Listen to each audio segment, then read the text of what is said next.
before we end the show, I cannot really go home and not pay tribute to one of the greats, Contabida Baso. And to me, she tops them all. Pinakamalutan na Contabida, none older than Miss Sherry Hill. Yeah. Michael de Mesa, the brother Michael.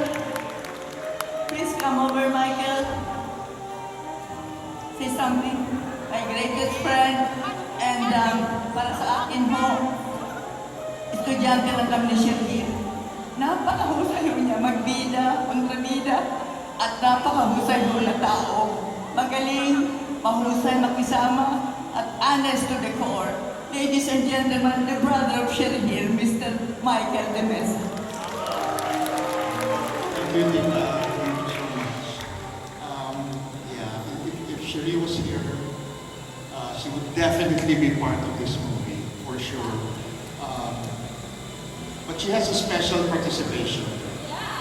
Yeah, so even if it's just a frame, a picture frame. Direct Chris wouldn't have done this movie without Sherry's kahit picture man lang. So, part siya ng Hall of Fame sa Contabida Academy. And thank you for that, Direct.